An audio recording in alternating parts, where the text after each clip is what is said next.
Bien, vamos a otro tema. Las poblaciones de especies de vertebrados en el mundo han disminuido en casi un 70% en 30 años. Sin embargo, se han rescatado al menos 40 especies, entre ellas el lince ibérico y el cóndor californiano. Hay varias preguntas. ¿Cómo podemos proteger a la fauna en riesgo de extinción también en estos tiempos? Lo vamos a analizar junto a María Teresa González, doctora en ecología, académica e investigadora de la Universidad de Antofagasta. Muchas gracias por acompañarnos. Muy buenos días. Buenos días. Hay una serie de informes y estudios que nos entregan esos titulares, como decimos aquí en el periodismo.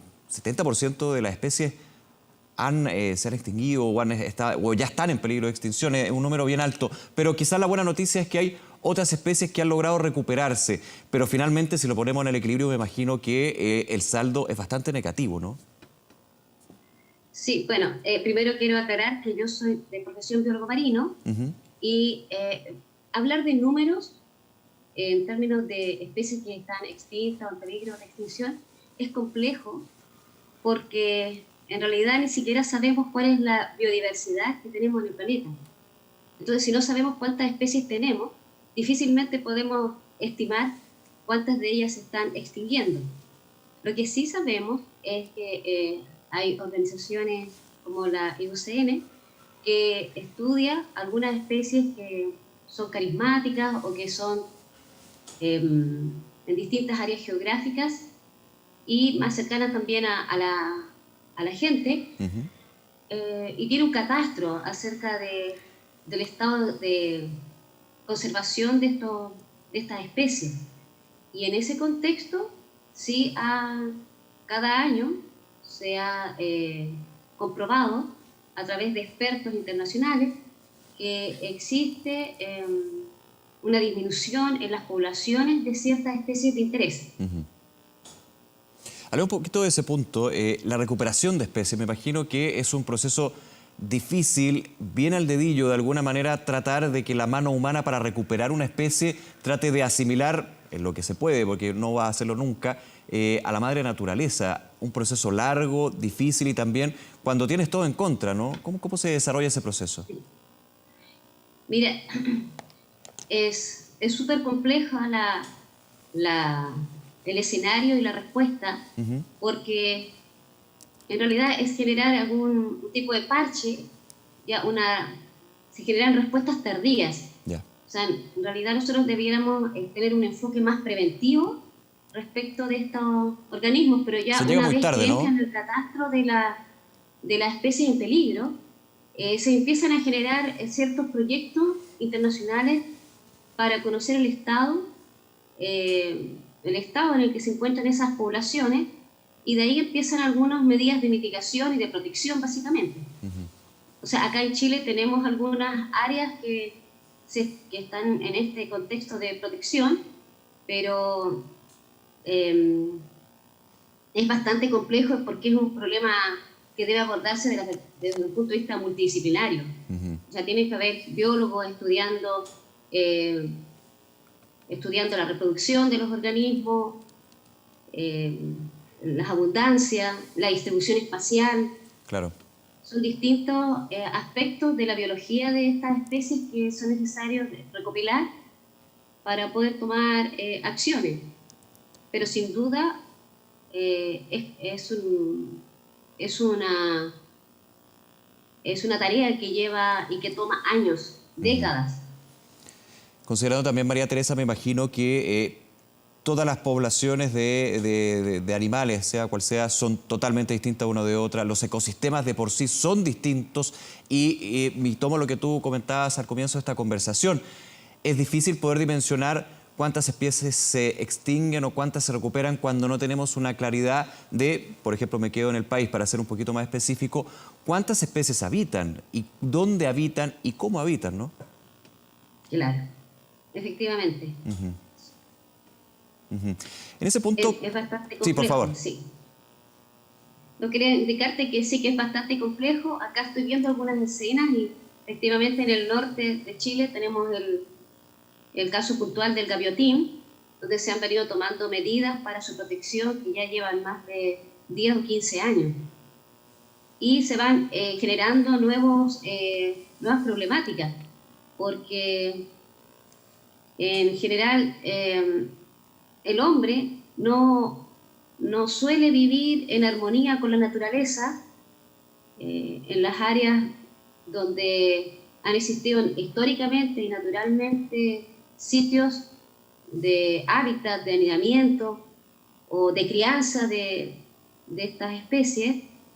El hombre instala industrias y con esto, o poblaciones, ciudades, y con esto fragmenta el hábitat natural de la especie en cuestión y de la especie en general. Claro.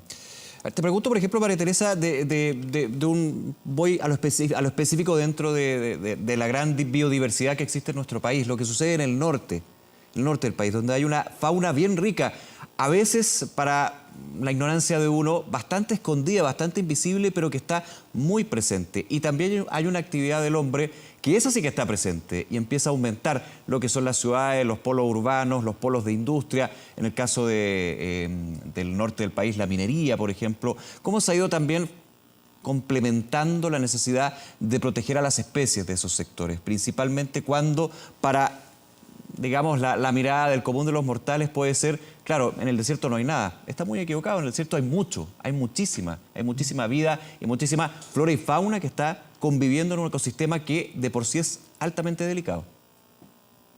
Sí, bueno, la verdad es que eso es estamos en deuda al respecto, porque acá en el norte se sigue mirando mucho hacia la minería, la actividad industrial. Se sabe que las empresas mineras deben tener estudios ambientales, deben realizar monitoreos permanentes de la flora y fauna aledaña a sus actividades. Pero es difícil también mensurar si existen medidas mitigatorias que estén asegurando la protección de nuestros ambientes naturales. Porque no tenemos publicaciones científicas, ¿cierto?, que estén aplicando el método como corresponde, no sé, que estén validadas y que nos permitan indicar con cierta certeza que las especies están siendo protegidas. Es más, yo creo que existe una duda razonable respecto del daño que se está generando con nuestras actividades, ¿cierto?, con estas actividades al entorno, al medio ambiente. Sí. Creo que el resultado es más negativo en relación a la protección del medio natural. María Teresa, nos falta también poner ojo, poner fuerza en la educación, y no solamente pensando en los niños, porque hablamos de educación y formación y pensamos en las generaciones más jóvenes, pero en los adultos también, en lo que es el cuidado del medio ambiente, el respeto al medio ambiente. También hay que poner mucha atención y fuerza en ese punto en particular, porque no es solamente un tema de política pública de Estado, vital, clave, pero también de quienes cohabitan este espacio animal. Claro, definitivamente es una tarea que se debe realizar en conjunto. O sea, tiene que venir desde arriba con políticas que aseguren que sean las actividades sustentables y que respeten y protegen el medio ambiente, o el ambiente básicamente, sí, y las especies que ahí viven, pero también la población tiene harto que hacer en ese sentido. Sin ir más lejos, recientemente una publicación realizada por colegas acá de la Universidad de Antofagasta han mostrado que en ciertos sitios de nidificación, acá en el norte, ya las especies, las aves están utilizando plástico, o sea, han encontrado plástico en los nidos de las aves. Entonces, sin duda, ese plástico lo recogen las aves desde el litoral. Y está ahí porque en gran medida la población, ¿cierto?, también no tiene conciencia de dónde llega finalmente el plástico de las bolsas que consumimos, los helados, qué sé yo, todos los productos que están envasados. Generalmente la basura termina ahí en el borde costero. Claro. Y eso es lo que está mostrando esta publicación. Bien, María Teresa, muchas gracias por acompañarnos esta mañana, un tema tan relevante y que no hay que perder de vista y dejar de lado de todas Sí. maneras. Solo Sí, quisiera terminar diciendo de que, dado que soy biólogo marino, muchas de las especies que no son consideradas en el ambiente costero realmente requieren estudios, pero para hacer estudios tiene que haber recursos. claro. Y acá en Chile son muy difícil de conseguir estos recursos porque tenemos una mirada más hacia la investigación aplicada en pos, ¿cierto?, de colaborar con las actividades acuícolas que ya están presentes, como la salmonicultura, y poco recurso queda para estudiar el resto de las especies silvestres, Sí. especies marinas particularmente, que son objetos de captura permanente y muchas de estas pescas ni siquiera está regulada. Entonces ahí estamos realmente al debe con el cuidado de los organismos marinos. Es muy importante ese punto también, de todas maneras. María Teresa González, nuevamente, gracias por acompañarnos. Que tengas buen día. Ya, hasta luego. Hasta Gracias. luego, gracias.